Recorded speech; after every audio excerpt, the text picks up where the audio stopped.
All right, good morning, good evening, good afternoon, ladies and gentlemen, citizens of YouTube. This is Pastor Dowell. Now, I want to show you the hypocrisy of Fox News, this Tucker Carlson. I want to show you this reason why I call these people the spin doctors, okay?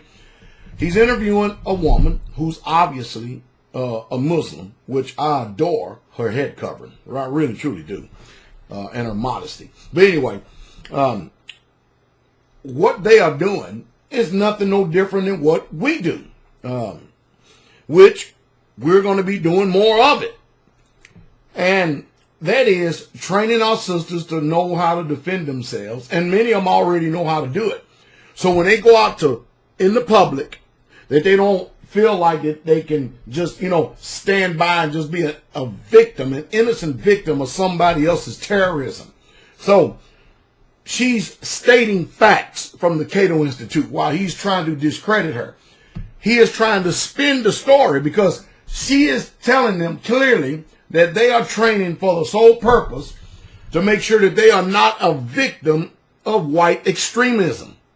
Check this out. Simply because people don't like the religion or the culture that they're representing. And she is telling the people that we're not going to be victims. We're going to learn and we're going to know how to defend ourselves. Now, no, Tucker Carlson, you can tell that thing, whatever it is, he ain't never, only gym he's ever seen is a sign going by because that's sissy. But anyway, let me go on.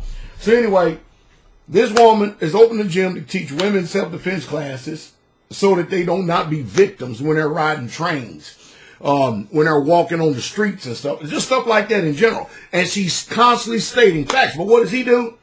He tries to spin the issue to try to say that, well, Chicago is a dangerous area and stuff. How many, there's been over 2,000 deaths already this year. How many of those people are Donald Trump white ring extremists?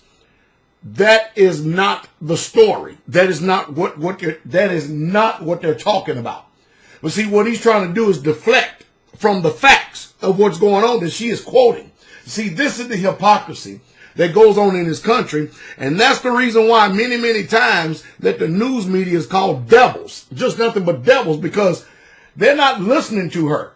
They're trying to sway the court of public opinion. And this is how they keep people stirred up and roused up, because people don't listen really good. Because automatically, as soon as an American see that head covering on that woman, man, these Jezebels, man, they start spawning, just start going stark raving mad. And they're not listening to what she's saying. She is talking about defending herself and protecting herself for those who would be extreme and perpetuate terrorist acts and evil against them simply because their culture and their religion is different. Now, according to this Constitution, and according to the Declaration of Independence, according to all the documents of the Founding Fathers, we hold these truths to be self-evident that all men are created equal and they're endowed by their Creator with certain liberties. And those liberties are the right to life, liberty, and the pursuit of happiness. Not only that, Congress shall make no establishment, the respecting of any religion whatsoever at all. That's in the Constitution. So when someone is no longer biting of the lies of pagan satanic Christianity that has nothing but pagan origins, and I wouldn't advise you Christians who are not rooted and grounded in the Bible to go and watch Zeitgeist, because if you do, you're going to be like many other people. You're going to lose your faith when you find out your churches, your institutions, your cemeteries that you call seminaries, they have all lied to you hook, line, and sinker, and Zeitgeist got y'all. Got you. And you can't do nothing against it. And there are many Christians that are claiming atheism and agnosticism simply because they can't fight against the facts of Zeitgeist exposing Christianity. But anyway, I'm going to put this video fair use warning at the end of this video. Hopefully that I can. If not, I'll put the link below and let you watch Tucker Carlson constantly deflect, constantly spin from the sole purpose of the reason why they're on here. That's why if you ever decide to go on there and try to interview with these people, you better watch these snakes. You better watch these vipers. These vipers are masters at spinning it. Now, see, if I was on there and he tried to do something to me like that, they'll be going to a commercial break. Because I'd call this soft I call this butt out. I promise you. They will quickly go to a commercial break. And then me and him would have some words. I promise you that. But see, this woman did an excellent job. And that's the reason why I keep talking about it over and over again. Our sisters wear head coverings. And the content of the character of their mind is just impeccable. And our sisters defend themselves. They carry guns. They carry knives. And they know how to use them too. And they can go from soft-spoken, modest woman to the most violent Wolverine you ever seen in a moment. You know why? Pastor Dowell trains them. They're not going to be a victim of somebody else's terrorism. And I suggest that in this wicked world that we're living in now, you had better wake up and do the same thing if you love your family. Because think about this. The commandment, according to the King James Version, says, thou shalt not kill. But the proper translation is that you shall not do no murder. Meaning you don't go out and murder people innocent and killing them in cold blood. But if someone wants to do you harm, if someone wants to try to kill you, steal from you, then you make sure that the threat is eliminated by any means necessary, that when the police come, the FBI comes, there's only one story told, and that is yours. And you violently dispose of them and then lift up your hands to Yah and say, praise the Lord, glory to the King. And that is truth. See what this wicked country does, because we don't bother nobody. But I'll be damned if we're going to be bothered by somebody. See, you need to always be at the ready. You need to always be at the ready. Because you don't never know, and you don't get to pick the day, nor the hour, nor the time when evil is going to come your way. I want y'all to really truly listen very close. Watch this devil. Watch how he tries to continue over and over, keep spinning the story. We know Chicago is Barack Hussein Obama homeland, but that ain't what the story is about. The story is against white ring, violent Nazi terrorism. That's what it's about. And he constantly keeps deflecting. You see, that's why you will never, ever, ever get justice on stolen ground. That's the truth, and that's the truth straight way. Well, a group of left-wing activists in Chicago is training itself for war. It's called the Haymaker Collective, and it says that Donald Trump's election has caused a surge of fascist violence in America, and they want to establish their own anti-fascist gym to teach the left how to fight back. Nyla is a member of the Haymaker Collective and is a participant in the new gym project. It's not a real name, by the way, but a pseudonym we were given. Nyla joins us tonight. Nyla, thanks a lot for coming on. Thank you for having me. So, I'm here to take you seriously. You're starting a gym to prepare yourself for the coming war? For the conflict? What are you preparing yourself for? The conflict has already been established. We've seen since 2016 there's been a 20% increase in hate crimes, both nationally and in the city of Chicago.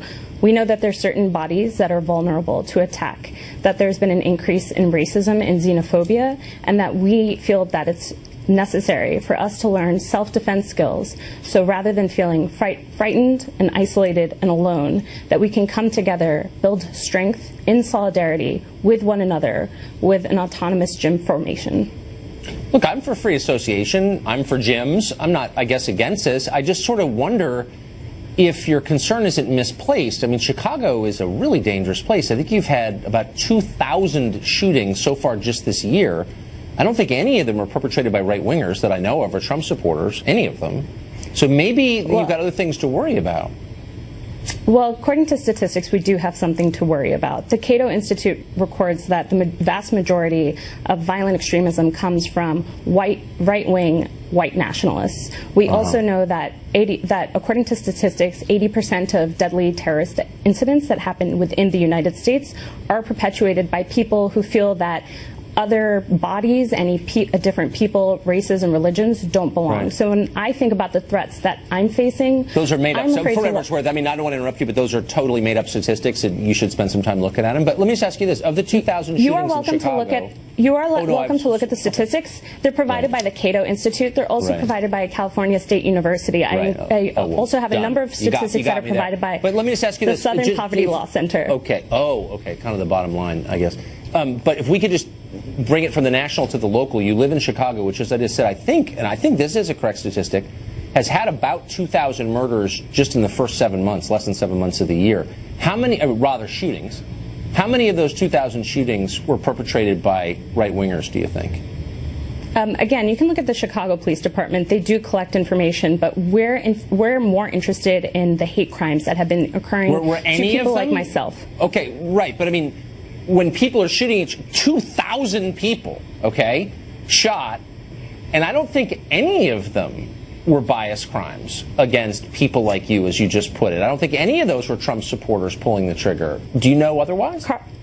Carlson, if you don't know, then I'm not going to sit here and give you statistics, but I will tell you that the stories that are making me afraid and fearful is the answer, when I take the bus, when I take the bus home alone by myself on public transportation, I don't feel safe, because just May 26th in Portland on the light rail, there were 2 black women who were approached and confronted by a white man who calls himself a patriot. 3 other white men came to those 2 women's defense, and they were stabbed in the neck, and 2 of them died. Right, I saw the story. It was an awful story. But I'm just saying, in the city that you live in, because you don't live in Portland, Oregon, you live in Chicago, Illinois, again, I made the point, but you've had 2,000 shootings, and none of them were by Trump supporters, but that doesn't bother you. But a stabbing on a train in Portland, Oregon is the reason you're afraid to ride the train in Chicago. It seems a little bit disassociated. Where are you on the question of gun ownership? I mean, well, Tucker, here's the thing. First of all, on the question of what we're doing, we're providing a self-defense gym so that people may learn martial arts.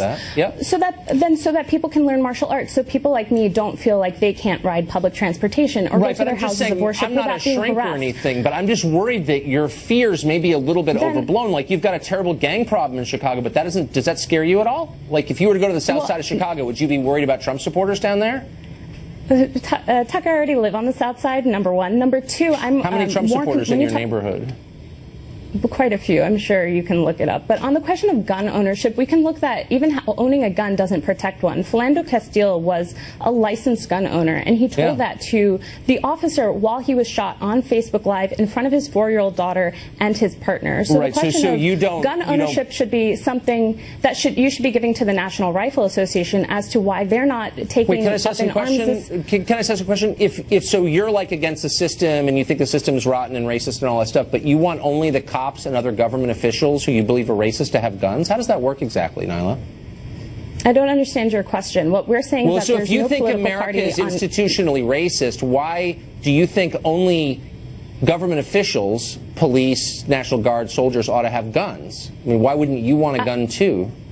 I don't understand why you're against private gun ownership if you think our country's racist. If you're bringing me on your show to talk about the project that we're starting, the project we're starting is a self-defense gym so that people can learn hand-to-hand self-defense tactics. I got it. It's just like guns are more effective than karate chops, so I'm just sort of wondering where you were on the gun thing. Okay, well, on the question of guns, we don't have an answer because what we're doing is starting a project with where we are. And what we know is that we need to grow strength together. We have to learn the responses physically to respond to some of these incidents that are happening. The question for me, again, is not on the people shooting me with guns. The question is incidents like Nabra Hassanin, who was murdered while she was walking from her mosque in Washington, D.C. to a McDonald's for breakfast with a group of other teenagers. Was she killed by a Trump supporter? Wasn't she? I thought she was killed by an illegal alien, wasn't she? She was killed by a man who decided to go after her with a bat. Yeah, that was not a Trump supporter, actually. That was an illegal alien. Bad example. I'm sure there are others. Now, we're out of time. Unfortunately, it was great to talk to you. I don't know why. Sorry.